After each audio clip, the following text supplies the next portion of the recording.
Okay. So it's recording now.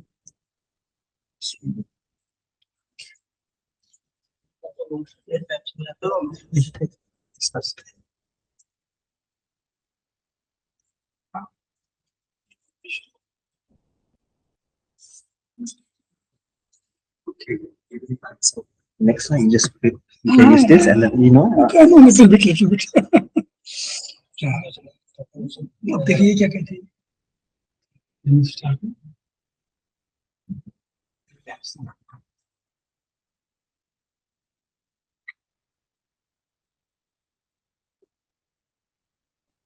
Someone is going to start now? Okay, yes. Yeah, please. Bismillahirrahmanirrahim. Assalamualaikum warahmatullahi wabarakatuh. And good morning to the advisor, Prof. Lectures, teachers, students, and everyone present here today. Brothers and sisters, before we commence with our program today, let us recite the new book of Fatiha.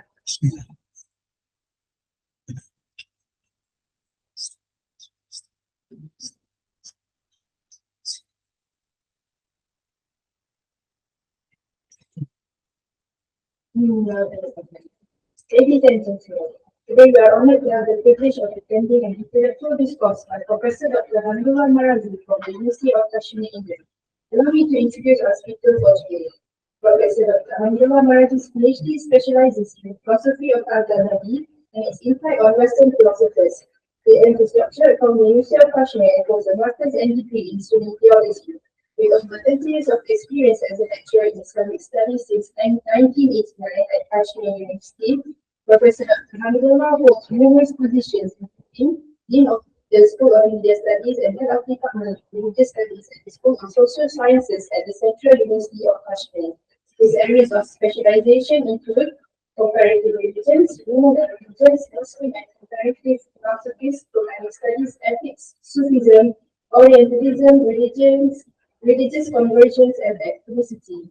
He has published 94 articles in various journals, making his expertise invaluable for us today. Without further ado, I am delighted to invite our distinguished speaker, Professor Dr. Hamidullah Marazi, to deliver his talk on the psychology of Ghazzali and its implications on education. Please welcome. A'udhu billahi minash shaitanir rajim. Am I audible? Okay. First of all, I am very thankful to Professor Sohela sister for allowing me to present my views before this August audience, especially the university like International Islamic University, Malaysia, which has global access. And if some philosophy emanates from here, it will have, inshallah, impact worldwide. And education is such a subject where we need to concentrate much on the philosophers of Islam, scholars of Islam, who have contributed a great deal to the educational advancement of the education worldwide. So Ghazali is one such scholar whose philosophy of education is very, instructive. So in this paper, while as Ghazali has dealt with various subjects from various perspectives, he has talked about psychology as well. From a subjective perspective, he has also dealt with the subject as well as objective perspective. Especially his book, Al-Munkiz min al-Dalal, that is an honest statement of his views about human psyche. He has thus narrated the story of his psychological and spiritual crisis in a manner that can be described as the method of subjective experience, which is very famous method in the science of psychology. In Ahya, however, Ghazali employed a second method, that is an objective methodology.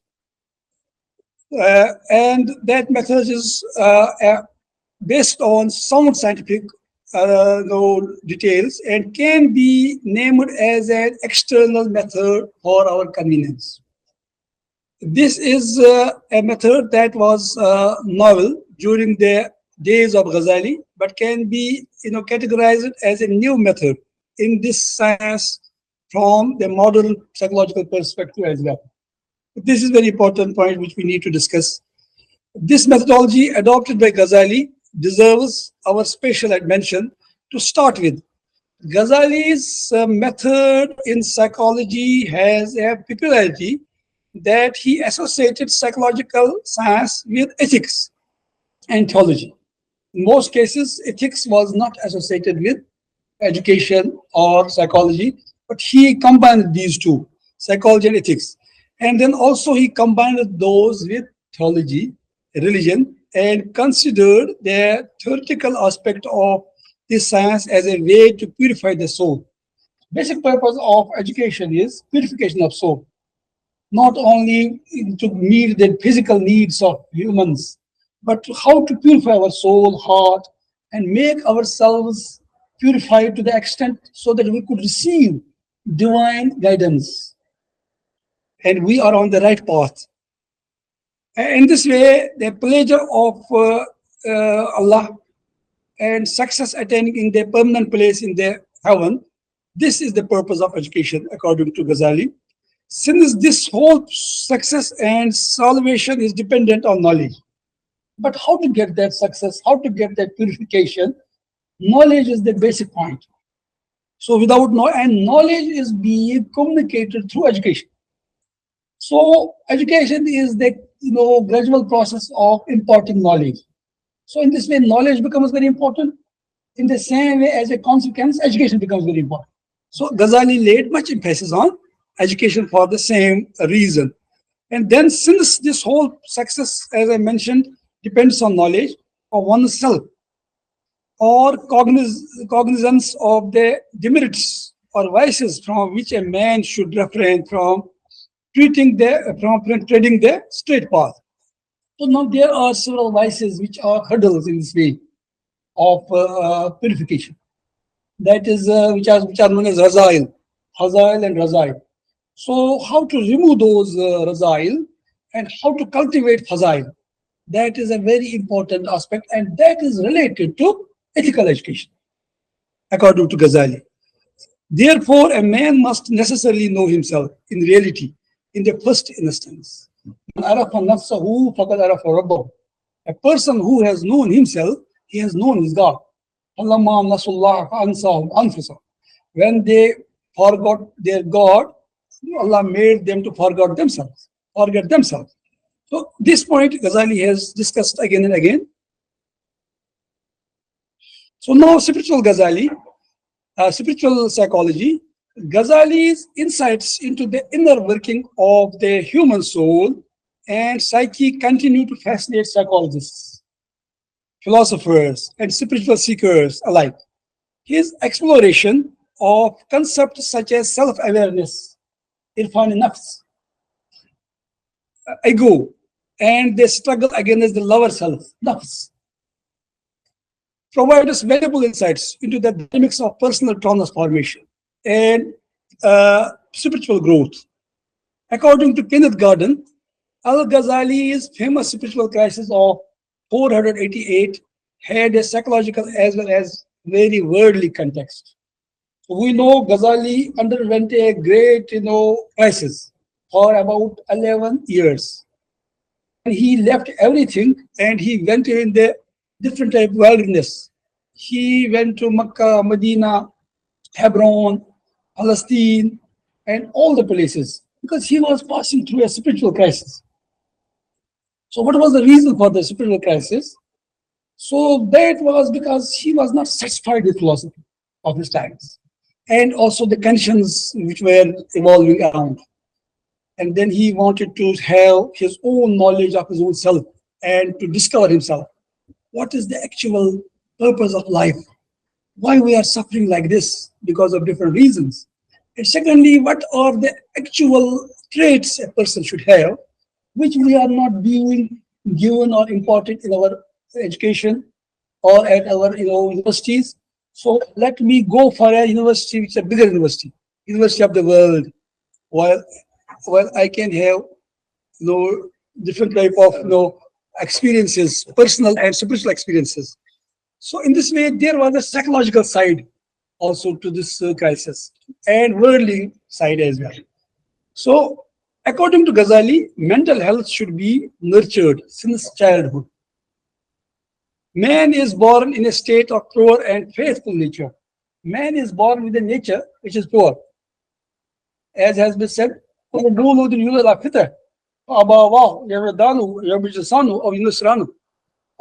newborn babies, they are born on their pure nature. Then their parents make them either Jew, Christian, or Magians. So what is that pure nature? Ghazali was in search of that. And education should help us to reach to that kernel of our bodies. But the environment affects human beings in such a way that man becomes good or bad. By treating nature, human will grow and develop properly without any mental health problems. The role of religion, both in childhood and after adulthood, is very important. Religion provides guidelines in maintaining human nature. So purpose of religion is to take man back to his original nature, Fitrat Salima. Al-Ghazali analyzed man as a kingdom. The soul is the king, the body is the territory, the senses and the other limbs are the armies. The mind is vizier, as well as the lust and the anger or the police. So how he explains very easily in a very nice way. The king and the vizier tried to bring men to a good way and blessed by Allah, while the lust and anger invite man to the ungodly and wrathful path. For the sake of creation of tranquility and happiness in the kingdom of human, the power of the king and vizier must be above the power of lust and anger. And modern education is supporting anger and lust more and more. That is hedonism, that is utilitarianism. Alhamdulillah, I have gone through the philosophies of the West. I have studied Western philosophy of education. So, luxury, hedonism, maximum pleasure of maximum people, maximum pleasure of an individual. And we are seeing the implications of that philosophy. After coming out from education institutions, our children, our people, they are just after lust. They have lost that purity of heart and soul and nature.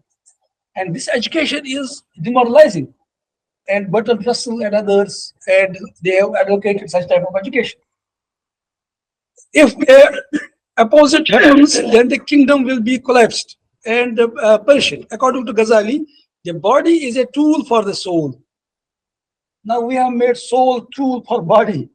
Soul is subservient to body, bodily, interests and instincts. Whereas Ghazali says that body is the tool for soul, the soul is baqa, while the body is fana. What a great statement. Soul is baqa and body is fana. So he recommended some attitudes and behavior for parents when rearing children as a contribution to child psychology. How to rear our children, how to bring up our children so that they may become good citizens, good human beings. He pointed out that fear is a learned condition. Before Watson had talked about this, but Ghazali was the first person. He said that fear is a learned condition. He mentioned about human nature by emphasizing fulfilling. He did not accept the view which has been propounded by Freud. Freud just says that we have to fulfill the desires. That desire is your guide. A widow, a lead, and such type of Oedipus complex. You may be thinking about that because of the positive time. Later on, maybe after we will go into discussion, I can talk about that. But we have to compare, because without comparing Ghazali with the modern psychologists, we will not be able to understand any of the purport of his great philosophy. The thoughts of Al-Ghazali can be applied in the process of Islamic counseling and guidance as well. The Islamic counseling guidance should be seen as a part of Islamic education. Al-Ghazali's thoughts about mujahida, tazkiyah nafs and riyada are still relevant to be studied and applied in the modern world, and it can reinforce beliefs about the importance of moral coaching in an effort from the human mentality counseling. Now, Ghazali also equips mental health education with methods of mujahada. الَّذِينَ جَاهَدُوا فِينَا لَنَهْدِيَنَّهُمْ سُبُلَنَا. The people who are striving in our way, we will show them the ways. Al-Mujahid man jahada nafsahu fi ta'atillah. A Mujahid is a person who is fighting his carnal self in order to make it obedient to Allah. It's a constant jihad. This is the jihad akbar, according to Ghazali. And sometimes we are failed by our nafs, not by our enemies. In most cases, we can see what is happening in the Islamic world nowadays. Because of the personal interests or the national interests, we are failed, not by enemies. So in this way, he lays much emphasis on riyada and tazkiyah, nafs. And according to Ghazali, the concept of self is expressed by 4 terms in Arabic. What is first? Heart. Then second is soul, ruh. Heart, qalb.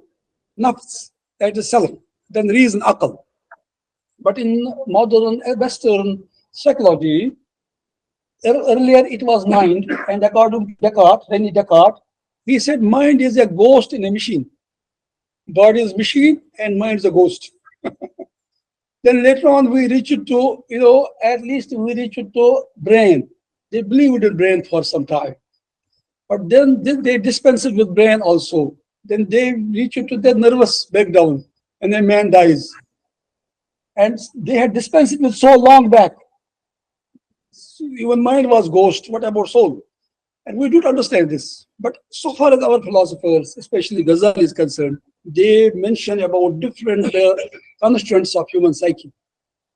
So one is qalb, heart. And that qalb is not this pumping machine for blood. It is the abode of all the things, abode of God. In the munkas al-qulub, I am with the broken hearts. It's a hadith, Qudsi. Although people have talked about this. And then there is soul. Soul is intact, Hamidullah. And then there is nafs. He has made difference between soul and nafs. That is ruh and nafs. And then there is aql. And in Western philosophy, we have sense conception only now. Sense data, as Bertrand Russell says in his book, Problems of Philosophy, and our knowledge of the external world, human knowledge, scope and limits. He says that we have only sensibilia. What is given to us, that is the sense data. Then he says, not even sense data. What is given to us is sensibilia. And we don't know anything. Everything is unknown and unknowable. Then he says mental, then he says neutral monism. So then they have dispensed with these all types of faculties. But so far as Ghazali, he is talking about all these. The soul in man understands the reality of things. Qalb is the spiritual entity which has been placed in human body for a transitory period. It has 2 powers, Maharika, which accelerates organs, and Mudrika, which is associated with 5 sense organs. The animals also possess senses. It is the reason and willpower that distinguishes man from animal. The reason gives him knowledge, and willpower helps him in making choices. The animals lack reason. Animal will be simply appetitive. Their internal senses are centralized only in their region of brain. Imagination is located in frontal portion and memory in back portion of brain. All these powers are ruled by heart. So heart is to be made strong. إذا صلى جسد كله ألا في كل جسد لا مزغة. In each and every body there is a lump of flesh. If that becomes correct, purified, whole body becomes purified. So the emphasis is on heart. So in educational philosophy of Ghazali, heart is very important. So that your heart becomes the mirror, and heart becomes mirror, and you could reflect many realities from the angelic world. And then comes the dimension of spirituality and Sufism. Man is the composition of different type of properties and different type of principles: appetite, anger, deceitfulness, and intellect. The beastly Bohemia is the source of appetite. The ferocious, Sabiya, is the source of anger. Satanic is source of all rebellion against reason, the cherisher of fakeness, deceitfulness, and the divine Rububiyyah is the source of intellect. So reason is not animalistic, reason is divine. And it is intellect, it is not only reason. There is difference between reason and intellect. So he has made this difference. There is always fight between the two rival forces, that is the divine and the devilish elements. Alhamaha fujuraha wa taqwaha. If the divine element Akal overcomes and defeats Satan, it creates peace and justice in body. Why is there depression nowadays? Why our children are feeling for loneliness? They have lost their peace of their mind. It is because of that. There is fight between these two. But if satanic element overcomes and weakens reason, Akal, and becomes the slave of Sabiya and Bahimia, man becomes perverted and runs after passions. Then we can understand what Freud has said. Sabiya is ferociousness, and Bahimia is general animalistic nature. So far as the views of Ghazali on psychology are concerned as such, these are very profound and very relevant to present and present day psychological discussions. How we can say that? However, his views on this subject of primary are not that well known, as no secret study or research has been done on his psychology. Problem is that we are relying much on Western psychologists. I have no problem. I have been doing my comparative religions from very beginning. My all books are based on comparative study of Western and Islamic philosophy. But we are not projecting our philosophers, our psychologists. And Alhamdulillah, I could find Ghazali could be projected before any scholar of the world, any philosopher of the world. And Alhamdulillah, I have done it. Descartes. I have kept one chapter of my PhD thesis on Ghazali and Descartes. And I have shown how Ghazali's method is more profound than Descartes. And Hume and Ghazali. And psychology also, Ghazali's views are so profound, we could compare those views with any psychologist of the world. Although there are developments, new inputs have come, no doubt, new researches have been made, we have to take cognizance of that also. We have not to be oblivious of modern developments in psychology. But there are elements of psychology which can be compared with modern psychology, because we have to discover our own past, our own religion, our own legacy. How long we will be harping after the Western ideologies which have created problems for our youth. Our youth are in distress. They are suffering from mental health problems everywhere in the Islamic world. They are resorting to drugs and other things. So it is our duty as teachers, as educators, to provide the alternative to the Western psychological tools have created problems for us, not solve any problem. And because every psychology is based on a worldview, and their worldview of the Renaissance is this worldly. They are not concerned with soul, and as I said already, they have dispensed with soul long back, and spirit long back, and also with brain even. Now there is nervous system, nervous breakdown, that is death. Nothing dies, it is nervous breakdown. Or brain break. As previously they used to call it brain, they say. So we have to understand their limitations and then see what are our needs. So we need to do research on Ghazali psychology as well. Whereas Ghazali had dealt with subject from various perspectives, from subjective perspective, he has discussed his own psychological conditions, apprehensions, states, fluctuations, trials and tribulations in his Mulk min al-Dalal. So this is one aspect, that how you can define your own psychological states you are suffering from, and Ghazali defines the situation.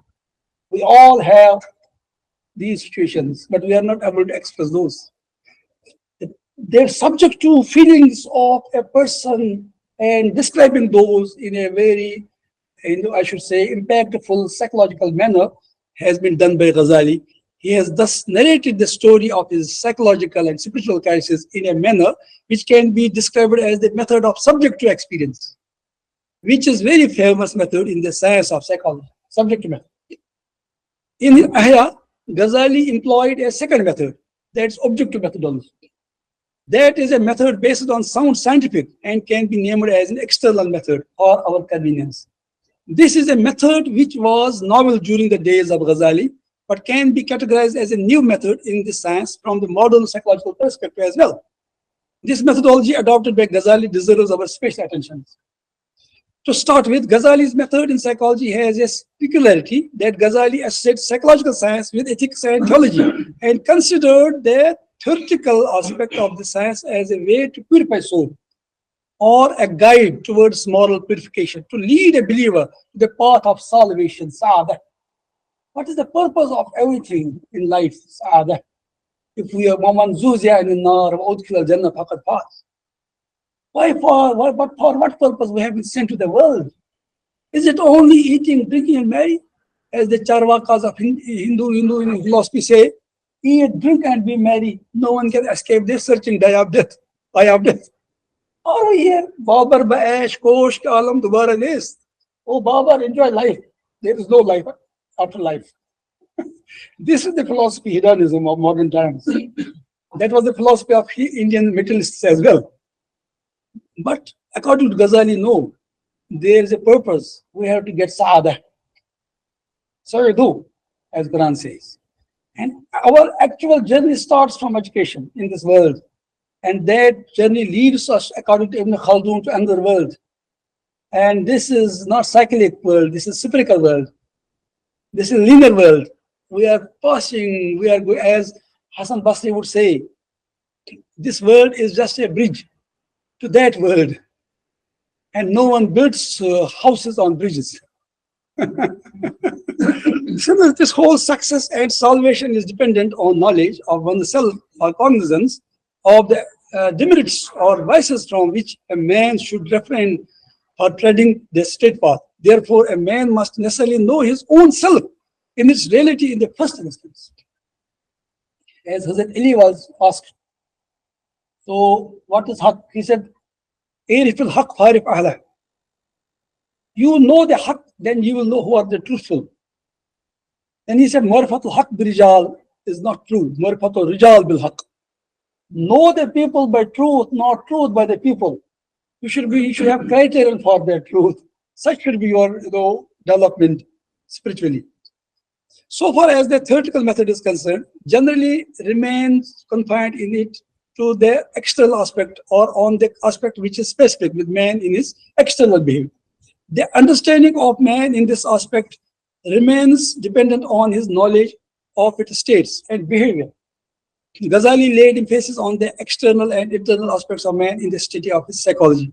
He provided 4 principles for such psychological study, which are indicative of an external study of the soul, not merely subjective ones. What are those? A man should sit before his spiritual preceptor and inform him about his shortcomings.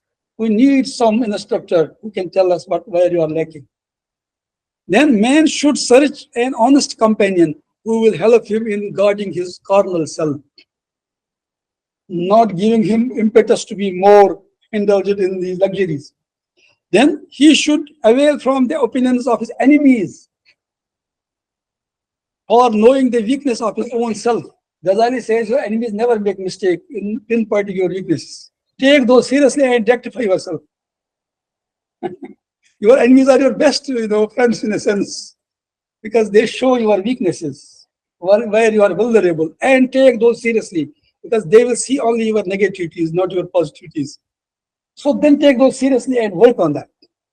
And he says, he should mix up with the people, and whatever he finds undesirable in them, he should refrain from that by concerted efforts.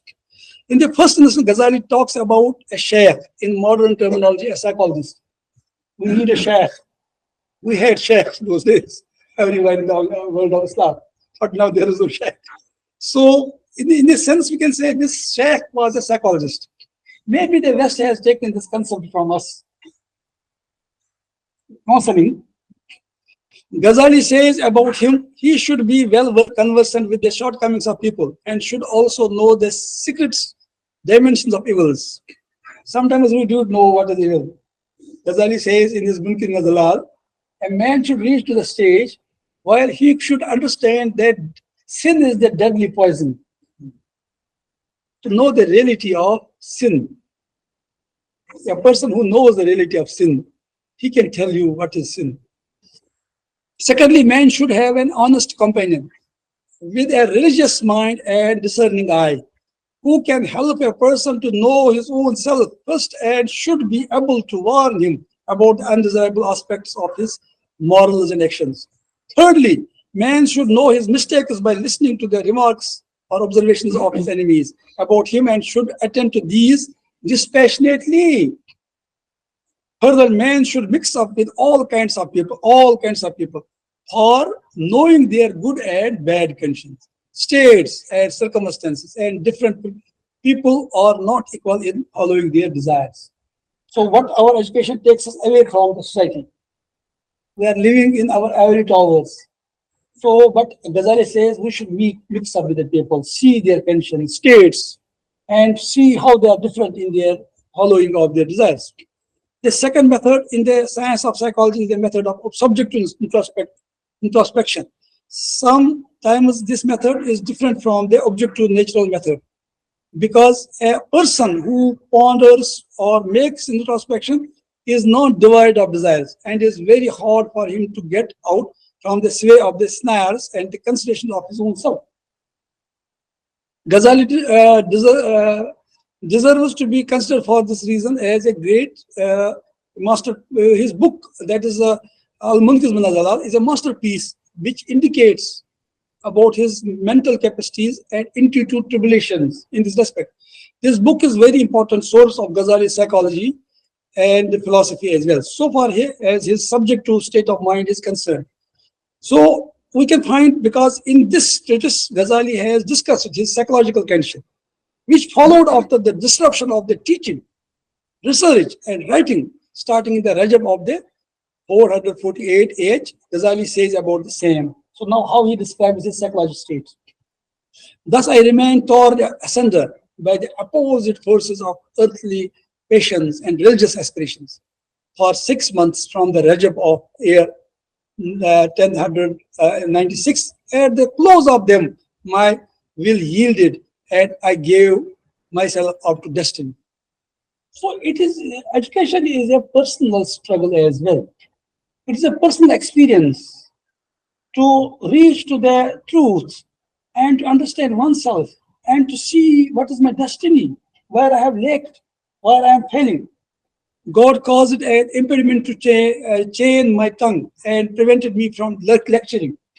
Vainly I desired in the interest of my people to go on with my teaching, but my mouth became dumb. The silence to which I was condemned caused me into a violent despair. My stomach became weak. I lost all appetite.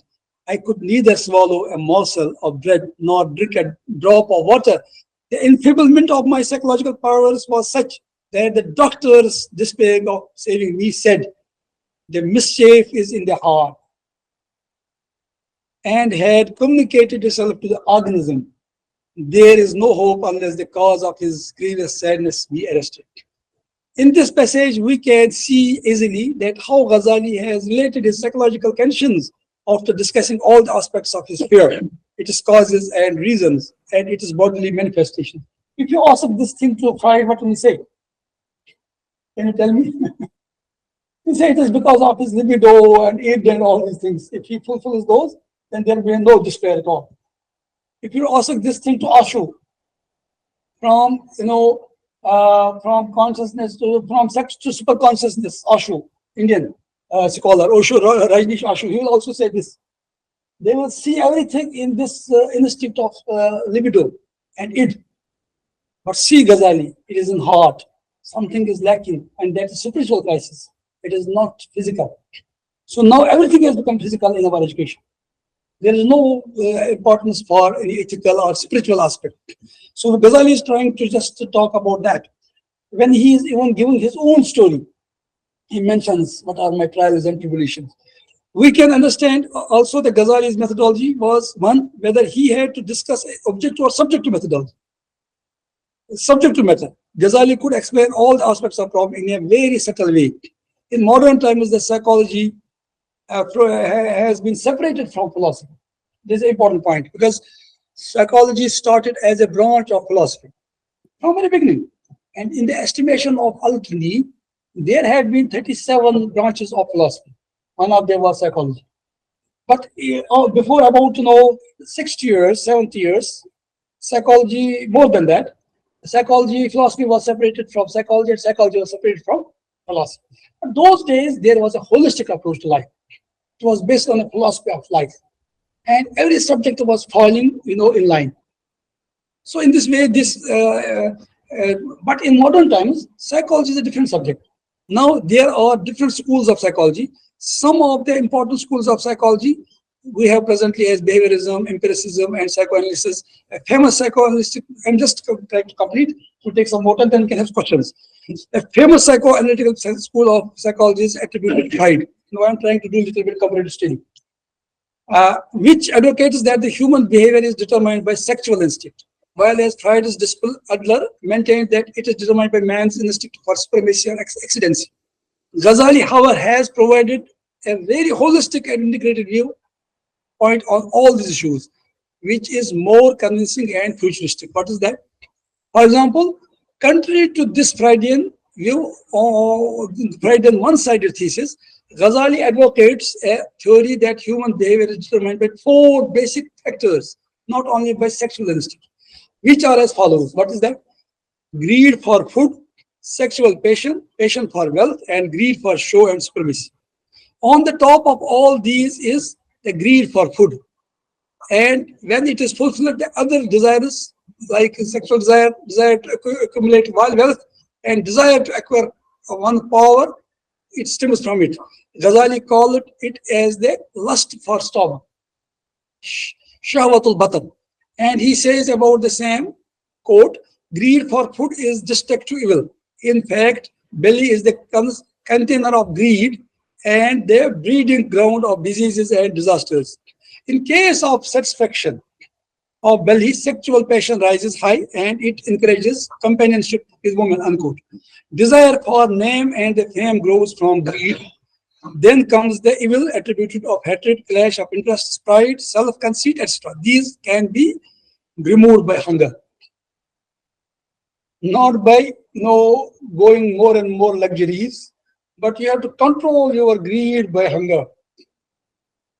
The crux of Ghazali's statement is that the basic source and pivotal point in the psychological life of man is greed for food, shahwatu tam, which determines all other patterns of human behavior, whether primary or secondary. The 3 primary patterns of behavior are greed for sex, greed for wealth, and greed for honor and show. Ghazzali, in this way, gave to the science of psychology an Islamic dimension, in the real sense of the word, because Ghazzali has alluded extensively to the Quranic verses and the prophetic traditions in support of his views about various aspects of the psychological phenomenon which we are discussing.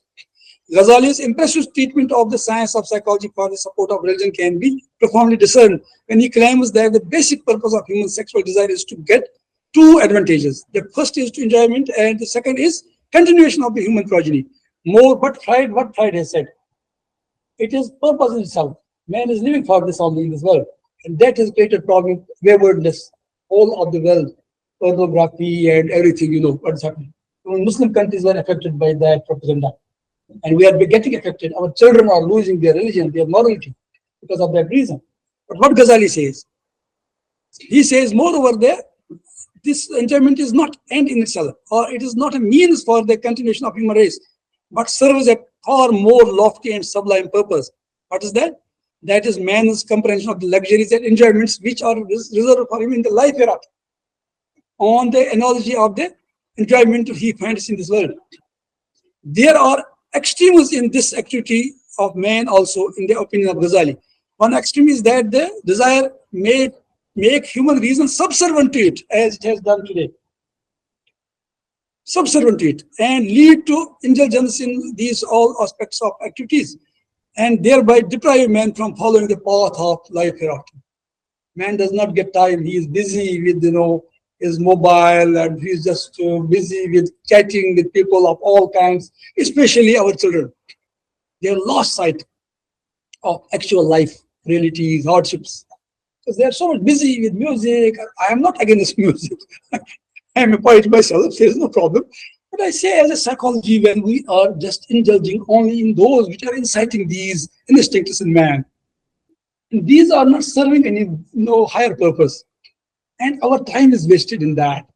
And we lose our all appetite for knowledge, for spiritual growth. And we are so much absorbed in these things, then we do have time to work for our life hereafter. We have no time for prayers. We have no time for fasting. We have no time for other pious activities. And then people start, then men may openly commit obscene acts. And now it is not a secret. We can understand what is happening in the world. The other extreme is to weaken one's now, second extreme also. One's ability and instinct, which too is objectionable. The praiseworthy behavior in this regard is a balanced one, which is supported both by reason and Sharia. Ghazali suggests 3 methods for controlling the greed for such type of activities. Hunger, restraining from having looks at women and indulging in some such assignment which involves our heart. If we have some great mission, we will not get time for these things at all. Because this purpose is not, our purpose is not only to just go for enjoyment in life. We have some great goal to accomplish in the world. There's a purpose of our life. Do you think that you have been created for nothing and you have not returned back to Allah to account for your actions? It's a purpose of life. So that is lost sight of.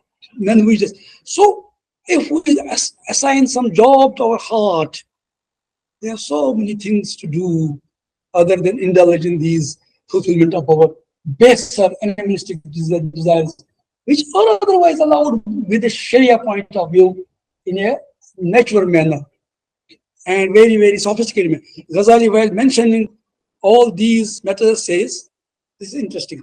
There are 2 benefits of passion: satisfaction of this and preservation of mankind. The pleasure that is felt in this between a man is a little sign of the next worldly pleasure. If it were lasting, pleasure would have been strong as physical pain inflicted by force is great. The fear of hell, fire, and the greed for pleasure and happiness of paradise lead a man towards guidance. If a man would not have the taste of pleasure or pain, it would not have been possible. It's a very important point. Second benefit is preservation of mankind. But now, this is not the purpose of all these things. People are not doing marriage for the sake of, children. It has become now pleasure, and now marriage has also become, obsolete in the many contexts. I have been very much interested in feminist philosophy also. I have written something on that and gave some talks. So they say we don't need family.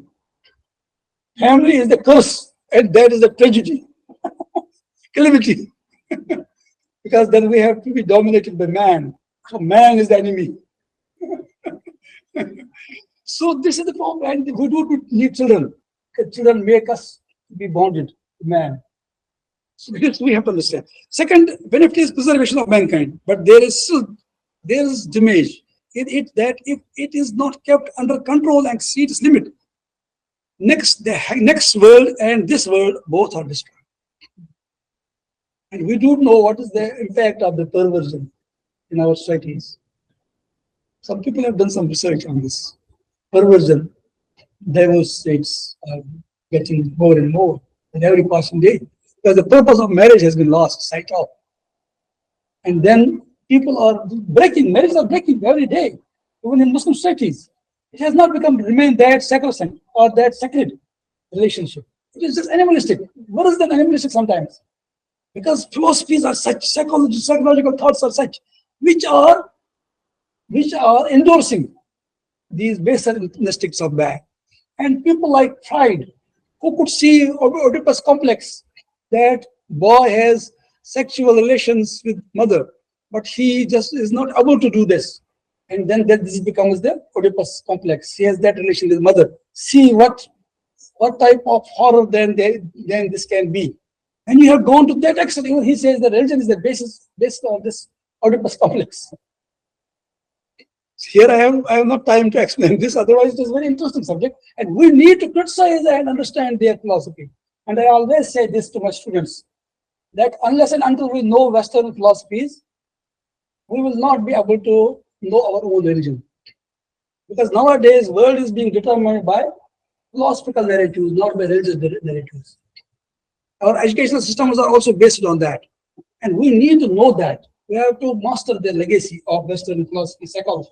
We have to know that if we want to know ourselves. Because as Ghazzali has said, we should know our enemy. But they pinpoint that we should try to work on that. So in this way, he says there are 3 stages of this, and then I'm leaving this. He quotes a prophetic tradition in this. The Prophet said, eyesight is poisonous arrow. In third place, Ghazzali, while showing the rewards of opposite patients, and insists that man should remember God and indulge in the recitation of the Quran. You recite the Quran, you'll be taken to a different world, and you don't need to think about this. Then you have the mention of the gardens of paradise, about huris, and about the pleasures, and the mulk al-khabir. You have got a window to that world through Quran. And Quran takes us to that world. And you believe that you live there for some time. You start weeping, you start laughing, you start. No? When we read Quran, so Quran impacts our heart, our recesses of our heart, and tears fall from our eyes.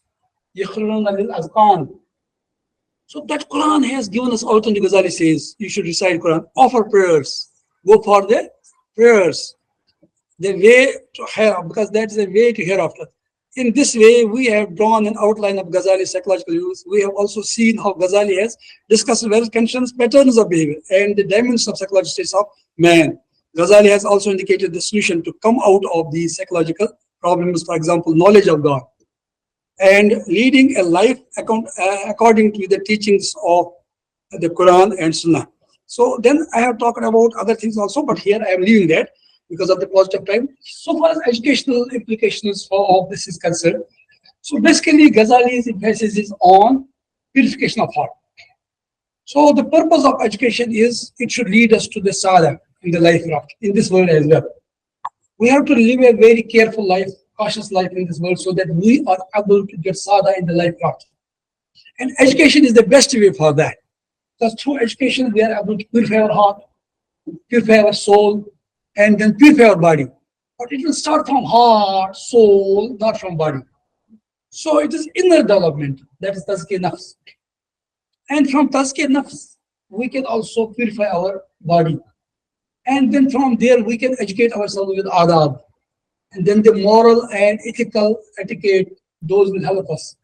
And then we have to balance ourselves. We have not to become that much worldly that we lose every sight of akhirah. And we have not become that much that worldly that we lose sight of the world. We have to balance. This balancing factor is very important, Ghazali, moderation in behavior. So his education takes us to such a system of education where our mind, our heart, and our intellect is educated, instructed, where we are able to control our carnal desires so that they should not lead us to destruction of this world and life hereafter. Because when we become evil or vicious, this world is also gone. IT is good for this world as well. It is not good only for the life hereafter. If we are not pious, we will lose the balance of our mind, our heart, then we will not be able to concentrate on anything. And if we purify ourselves, then our worldly life will also become good, and our life after will also become good. After the one, have done. Thank you, Professor for the insightful talk on psychology of Ghazzali. Now I would like to open the floor for questions and answers. Anyone would like to ask questions?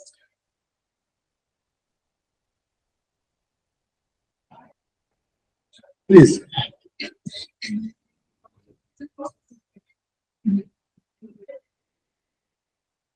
Assalamualaikum warahmatullahi wabarakatuh. Invitation from Counseling Department.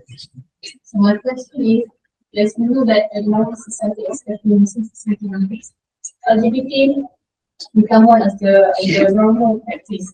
So how in the realm of the Al-Ghazali, in a in a practical way, how can I suggest and then teach my students, which counselors, to to teach the future generations at school to have these to control these kind of abnormal behaviors together more and then I understand, mashallah, very good question. And this is a very crucial question everywhere.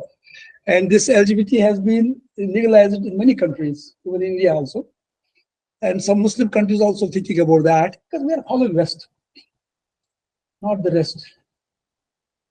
Because the problem is with our understanding of things. Our knowledge level is little bit, we think that unless and until we follow all the agendas coming from the West, we are not progressing. And this is a wrong concept of progress, which is based on wrong impression and perception about human psychology. They have done very wrong to human psychology. They have propounded such theories where this maximum pleasure of an individual is the norm. So whatever you think you can do, whatever you want, you can go for. And this LGBT is also such a one of the curse of this modern time. I call it curse. People may object to it. They say, why you are calling it curse? This is a legitimate behavior. People say it. And they are fighting litigations in the courts. So the problem is this abnormal behavior has come from going away from the religion in the post-Renaissance time. And now it is a post-modernism, post-normal times we are passing through. Post-normal, it is the normal. So these abnormal and unnatural tendencies have taken root of many things, and these are dominating society, and we have lost sight of what is right and what is wrong, what is good and what is bad, what is pious and what is impious, what is profane and what is sacred. So how we can convince our new generations as a counselor, I understand. This is, you can explain them these all situations because there's a philosophy behind this all LGBT and other such type of feminist philosophy, because I know I have studied, I have taught it. So unless and until you understand the nonsense of that philosophy, why they have just reached to this conclusion. First there was philosophy, then there became legislation. So we have to arrest the philosophy. We have to criticize that philosophy where from it stems. And we have to tell where from these ideas have come. Why people have gone to this extent of abnormal behavior. When Quran has renounced it, and in Lut, in the nation of Lut, so this was the curse for which they were destroyed. Such a great heinous crime, and you are legalizing it. And where it will be leading? Destruction of family. There will be no family life at all. You can give some practical reasons also for this, that what will happen to our society, what will happen to the children, what will happen to the women, what will happen to the men, and what will happen to our future generations. For the sake of, and even the animals are not resorting to these activities which men are resorting to. So man has gone to the abysmal depths, even the animals have not gone to that. So how you can justify it by philosophizing? What type of philosophy is nonsensical philosophy is this? We may not call it nonsensical to the students because they may be so offended. But we can make them understand this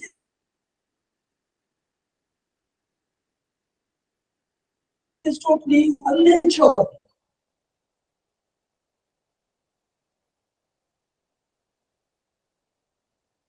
It is destructive for this world. What to say of life of moral life of people?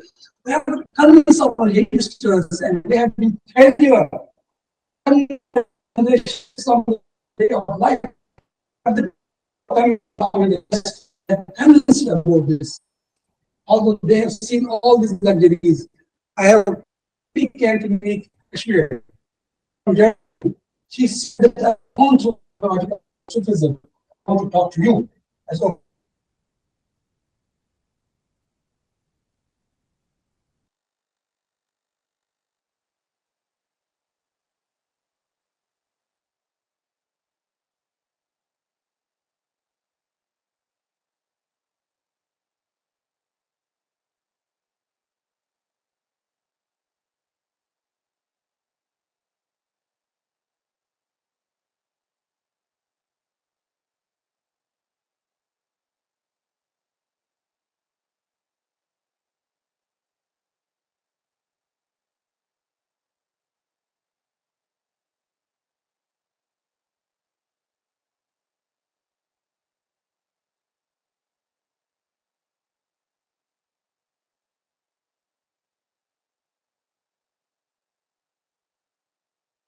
was its culture becomes bogus.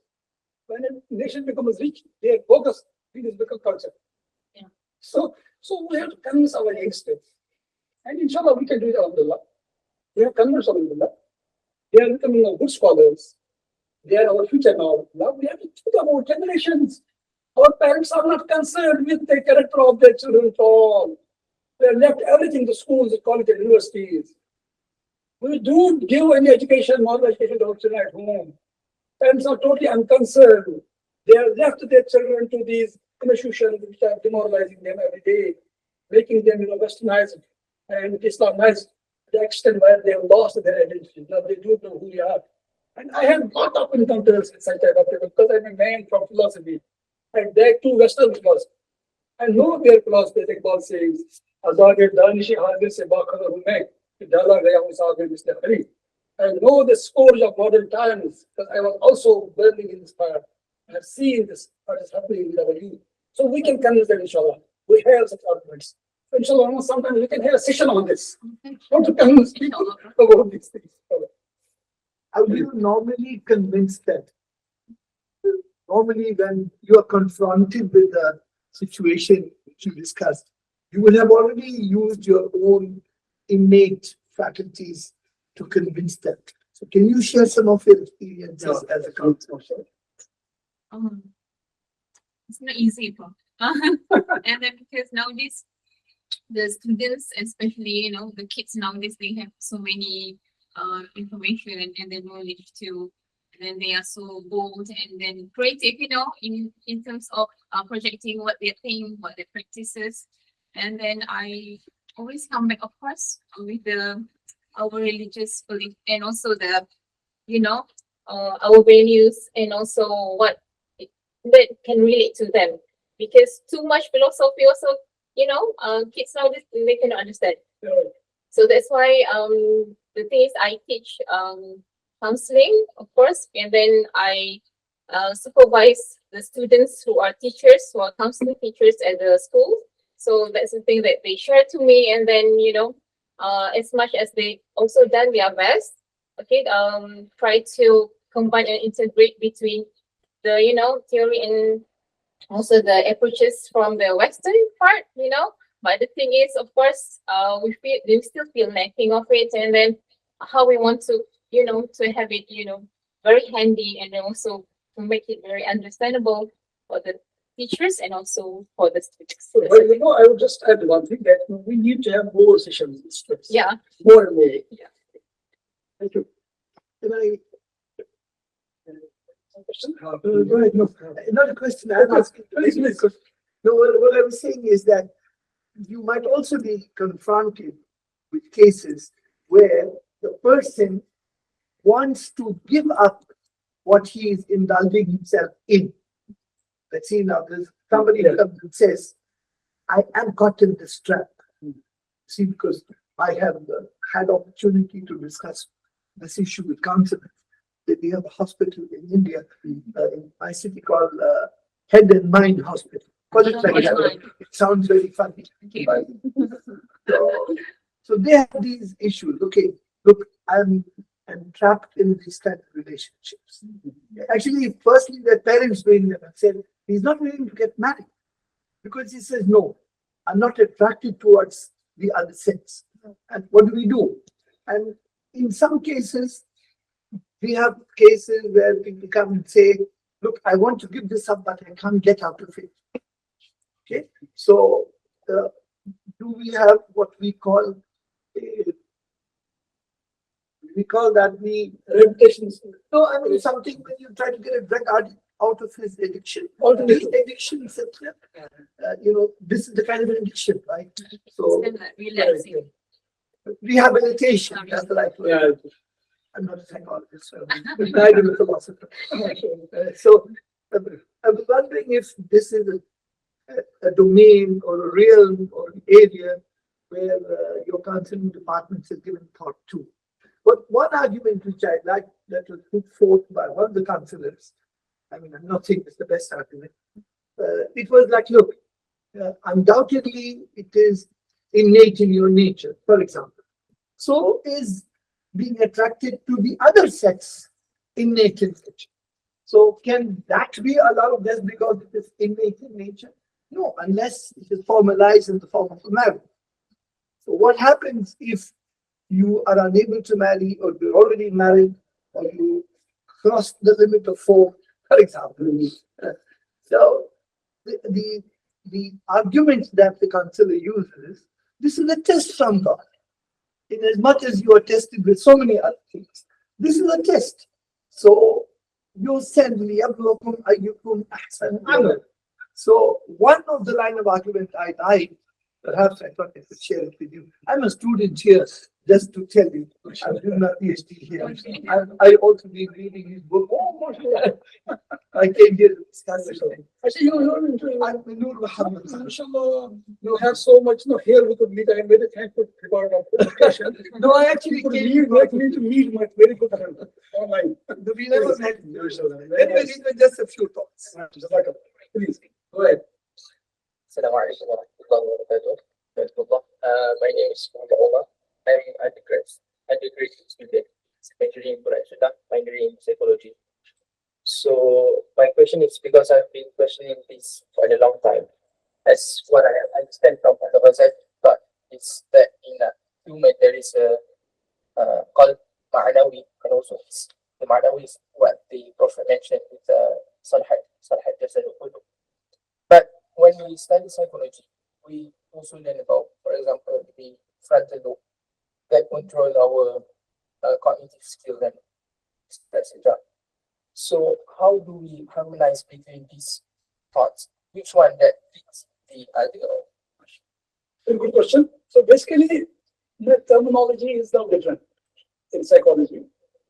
So during time of study, we have different terminologies like qalb, like upper, and like nafs. The other terms also are used there. Western people, Western psychologists, they have developed a new idea about that. Many such type of things. And in a sense, we can call it a logical construction. For example, when you talk about skull, if you open a body, there is a complex tissue. It's a type of lump of blood, lump of flesh. But it has a psychological meaning as well. It's a manani, and it's a spiritual meaning as well. It's heart. It has spiritual meaning. It has other meanings as well. It is not only just a physical heart. It is much more than that. And even Prophet, their hearts were cleansed by Angel Jibreel. We have such stories about in Sirah, we have books, many things like that. So these have very figurative meanings. Then we logically construct that heart means this, heart means that, heart means that. And as has been said by linguistic philosophers of modern times, they say it is logical construction. Logical construction. For example, as Gilbert Ryle says, taking science and philosophy. So you are going to Oxford. You want to know where is the arts faculty. People say this is the Department of Arabic, this is the Department of English, this is this. He says, where is the faculty? When you take these together, then it becomes faculty, logical construction. In the same way, you are going to say a match, cricket match, or football match. So you see where you want to ask, where is this team secret? They say a person is playing very well, he is defending very well, he is just making goal. Then where is the secret? You can logically construct that. So in this way, these words have been used in such a way by Ghazzali to convey different meanings in different places. But we could take this only in one meaning, that is physical meaning of these things, or one of the elements like that. So we have to see what's the context. In the context, we have to see that. And in modern linguistic philosophy can help us in that way, a great deal. What do we mean by heart in modern philosophy, modern psychology, and Islamic psychology, Islamic philosophy? What Ghazzali means by heart, what pride means by heart. For example, a Christian, and he says God will have God bless you. He means that Jesus bless you. And the Muslim says, he says Allah bless you. So what is the difference between these two? Although God, both are using the word God. So in the same way, how Ghazzali uses the terms like heart, like qalb, like nafs, like ruh, and especially this Mishkat Allah. That's a very important the Mishkat Allah should go through so far as these spiritual niceties are concerned, nuances are concerned. Here we find a mention of that. And even also in Al-Uddin, he has mentioned about heart. And then other books also, Ma'al Quds, there he has also talked about that. So he gives a totally different, meaning to heart, which has not been given, which cannot be given by Christ, because here wealth and song is different. What is wealth and song? Worldview. Everything stems from that worldview. They see everything from that angle, and then they approximate that in their own thought, and then propound that. So that's Ghazali's worldview is that is based on a spiritual, moral, Islamic, worldview. And from there, everything stems, and everything becomes very much relevant, and it becomes also follows the line. In this way, inshallah, we can have some more discussion on that. I can give a card, and we can have discussion. It needs some more, and we need to develop these things in a nice way. This is the challenge before us, for you, especially you are the youngsters. Take this challenge and present an alternative psychology to the world. Not abnormal, that should be normal psychology. We started abnormal psychology because everything is not normal here, and abnormal has become normal. There is a problem. But for us, abnormal is abnormal, and normal is normal, because we have to go back to our fitra. On the fitra on which man was created. And that was Allah subhanahu wa ta'ala. So we have to take it, and that is so much of knowledge. So much of knowledge is nothing else than that. And for that reason, this university was started. And from here, I have studied in the best university of India. Why the communist atheists are coming out. JNU, Jawaharlal. Hardly a person who goes there is remaining Muslim.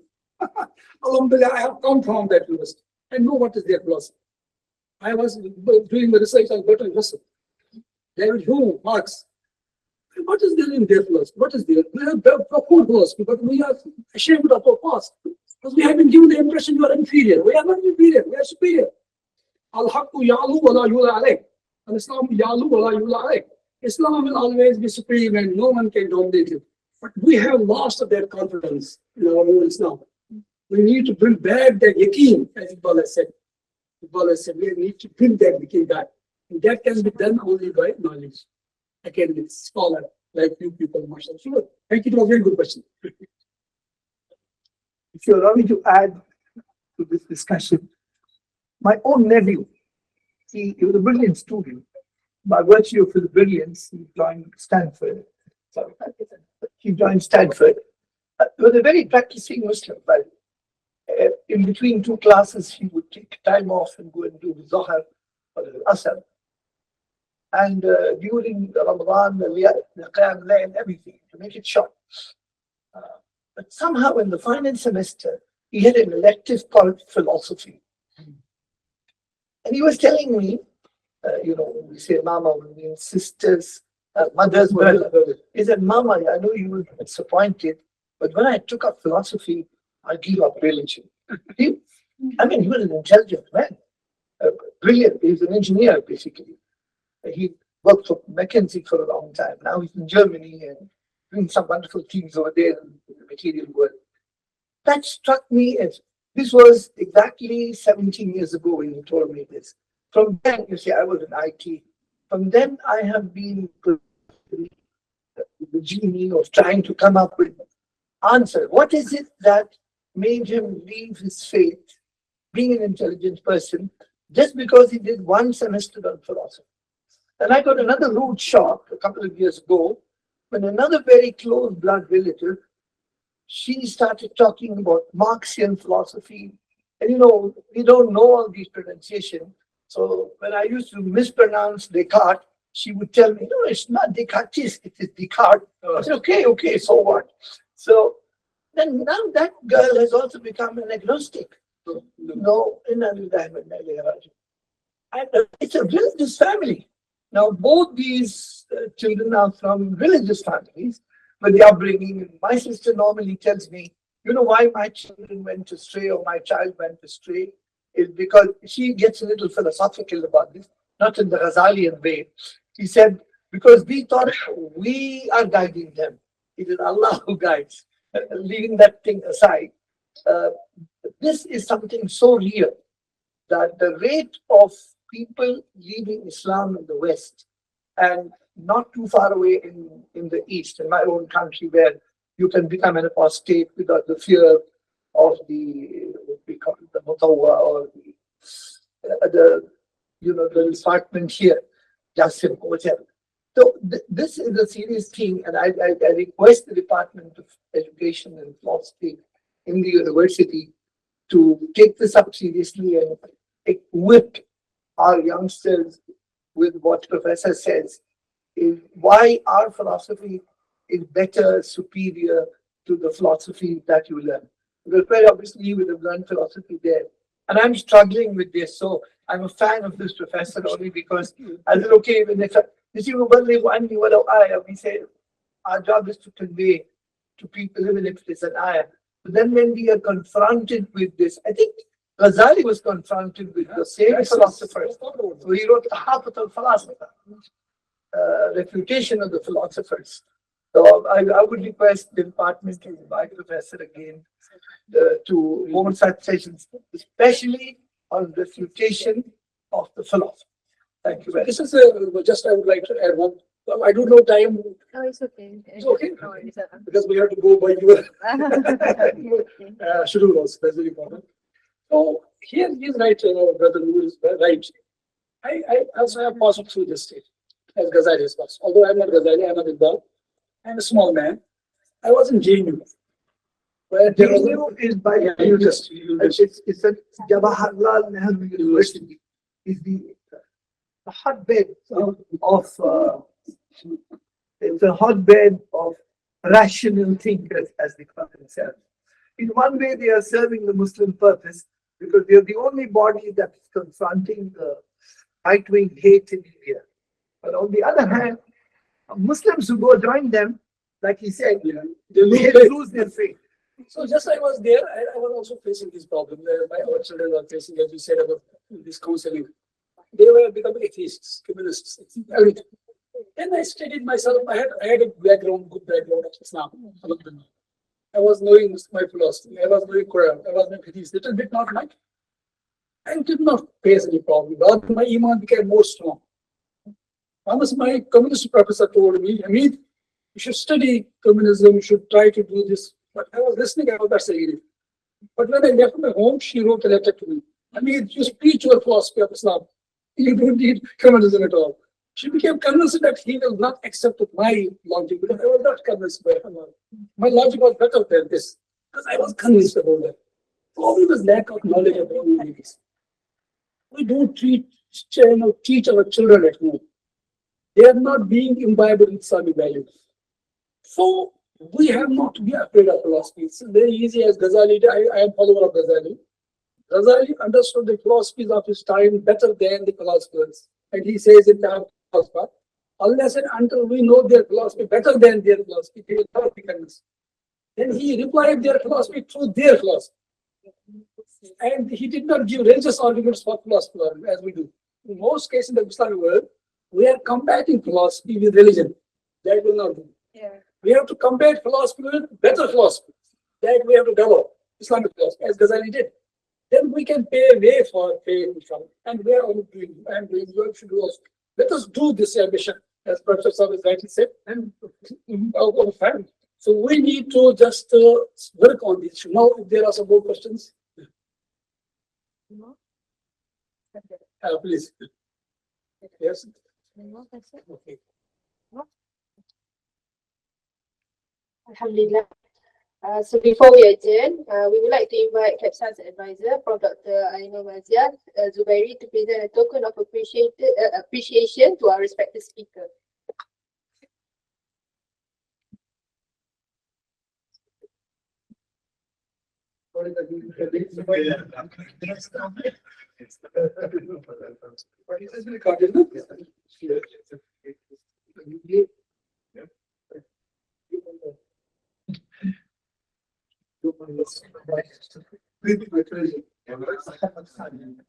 Mr. Kulliyyah. No. So you're not committed. I understood.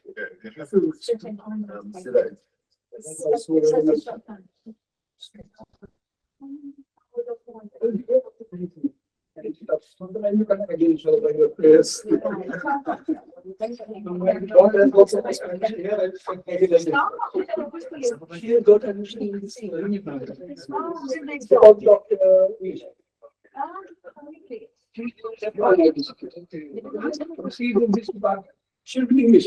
She's coming. I have to come again.